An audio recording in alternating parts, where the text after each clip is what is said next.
Selamat malam, tutor yang terhormat. Perkenalkan, nama saya Alohan Christian Subering. Saya berasal dari UPBBJ Batam. Jurusan saya adalah sastra Inggris bidang minat penerjemah. Di sini saya akan menjelaskan tentang tugas 1 pada mata kuliah Bahasa Indonesia, Tata Bahasa dan Komposisi. Baiklah, saya akan menjelaskan tentang modul 1, di mana kita belajar mengenai ragam, fungsi, dan kedudukan bahasa Indonesia, di mana ragam bahasa itu dipisahkan menjadi golongan penutur dan jenis pemakaian bahasanya. Di mana golongan penutur ini, bahasa ini menekankan pada pemilihan bentuk-bentuk bahasa tertentu, di mana menggambarkan sikap kita. Misalnya kita berbahasa sehari-hari dengan teman dalam keadaan santai, atau dalam keadaan formal seperti itu, di mana juga pemilihan bahasa ini tergantung pada kosakata dan tata bahasa yang kita gunakan ketika berbicara.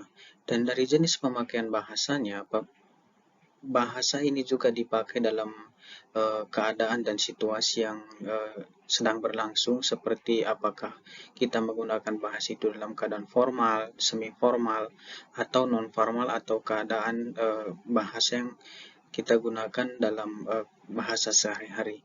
Begitu juga ada berbagai faktor yang mempengaruhi langgam atau gaya bahasa dan ketika berkomunikasi, di mana faktor-faktor ini adalah faktor sosial, faktor budaya, ada juga faktor umur, latar belakang pendidikan. Jadi semua itu mempengaruhi langgam atau gaya bahasa kita ketika berkomunikasi.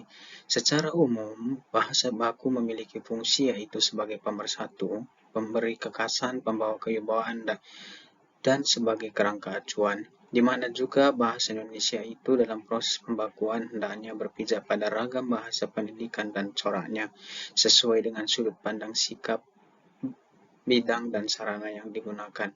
Jadi bahasa Indonesia itu kita menggunakan dalam keadaan dalam bertemu keadaan santai atau formal. Begitu juga bahasa Indonesia itu hendaknya kita gunakan sesuai dengan tata cara dan kaidah yang berlaku. Pada modul 2 ini kita belajar mengenai bunyi bahasa dan tata bunyi bahasa, di mana istilah mengenai tata bunyi bahasa itu antara lain yang pertama adalah fonem, alofon, dan grafem. Fonem ini adalah bunyi bahasa yang berbeda atau mirip satu sama lain dalam sebuah gabungan bahasa yang sama. Contohnya adalah huruf P dan huruf P ketika kita buat menjadi kalimat. Yang satu pola, yang satu bola. Bunyinya hampir sama namun artinya berbeda. Alofon adalah fonem yang tidak membedakan arti. Jadi di sini alofon ini dia bunyinya berbeda namun artinya sama, seperti P dan P, pergi dan pergi. Pergi dan pergi itu pelafalan bunyinya itu adalah berbeda namun artinya sama. Grafem itu adalah huruf yang memang benar bahwa untuk menyatakan benda yang dipakai. Dan di sini grafem ini tulisan dan bunyinya itu sama. Contohnya adalah kursi. Ditulis kursi, dibaca juga kursi, dan artinya juga sama. Yang kedua adalah gugus dan diftong. Baik diftong maupun gugus pada dasarnya memiliki pengertian yang sama.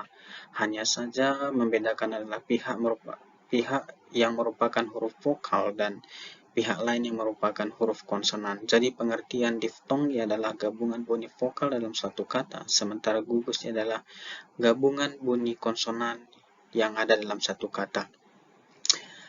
Wujud diftong ini ada kata yang berdempetan seperti AI, AU, EI, dan sebagainya. Contohnya adalah harimau. Kata mau di sini merupakan satu suku kata. Huruf vokal au di situ merupakan diftong.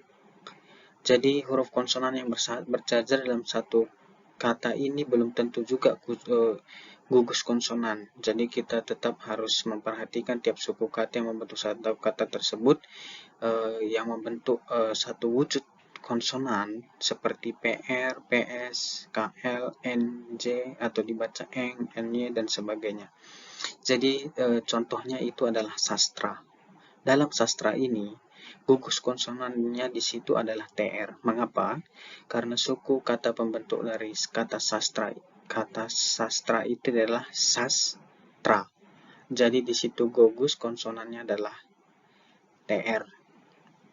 Yang ketiga adalah fonotatik. Fonotatik ini didefinisikan sebagai urutan fonem yang dimungkinkan dalam satu bahasa. Kaidah fonotatik yang merupakan kaidah-kaidah yang mengatur urutan atau hubungan antara fonem-fonem dalam suatu bahasa. Dalam proses pembentukan kata dalam bahasa Indonesia itu antara lain ada morfem, allomorf, dan kata dasar. Jadi di sini juga kita belajar mengenai kata yang berdempetan tadi. Dan faktor pembentuk bunyi itu adalah sumber tenaga, alat ucap yang menimbulkan getaran, dan rongga yang pengubah getaran. Jadi di sini adalah bagaimana kita berbicara itu menghasilkan bunyi-bunyi tertentu.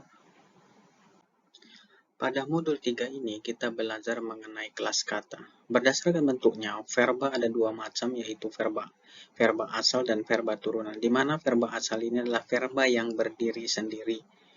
Sedangkan verba turunan itu merupakan verba yang dibentuk melalui proses transposisi, penambahan fisik, atau reduplikasi atau pengulangan, atau juga bisa dari pemajemukan atau pemanduan. Contoh dari verba dasar ini adalah makan, minum, beli. Dan contoh dari verba turunan ini adalah memakan. Di situ kita menambahkan imbuhan me sehingga dia terbentuk verba turunan. Memakan, meminum, membeli. Dalam kelas kata ini ada 4 afiks yang digunakan untuk menurunkan verba, yaitu prefiks, sufiks, konflik, dan infiks. Prefiks ini adalah kata imbuhan yang diletakkan di awal kalimat dalam sebuah kata dasar. Sederhananya prefiks ini disebut sebagai awalan. Contohnya prefiks ini adalah awalan me, ber, pe, per, te, ter, dan ke. Contohnya adalah membaca. Kata dasarnya adalah baca, cuma kita menambahkan di situ awalan me. Jadi turunannya adalah membaca. Sufiks adalah imbuhan yang diberikan di belakang kata dasar. Imbuhan sufiks ini disebut juga dengan akhiran. Contohnya adalah akhiran an, akhiran kan, akhirannya. Contohnya adalah tumpuan. Kata dasarnya itu adalah tumpu, tapi kita menambahkan akhiran an sehingga menjadi tumpuan. Infiks adalah imbuhan yang disisipkan di tengah kata dasar. Umumnya, infiks ini ditambahkan pada suku kata pertama atau huruf vokal atau konsonan. Infiks ini dinilai imbuhan tidak produktif juga karena hanya bisa digunakan pada beberapa kata dasar saja. Contohnya adalah menyatakan sifat seperti kemuning, temurun, dan lain-lain. Ciri-ciri adjektiva adalah dapat diberikan keterangan pembanting, penguat kata dasar, ingkar, tidak, dapat diulang dengan awalan se dan akhirannya, dapat berakhiran ar, lw, ya dan sebagainya, dan berada di belakang nomina yang diterangkan. Adjektifika ini antara lain adalah contohnya adalah keras, jauh, kaya. Adverbia adalah kata yang menerangkan atau membatasi verba adjektiva, normalia, nomina predikat atau kalimat. Adverbia adalah kata yang digunakan untuk menerangkan verba itu sendiri. Contohnya adalah Andin hanya membaca satu buku saja. Kata hanya dalam kalimat itu merupakan adverbia tunggal. Sekian, terima kasih.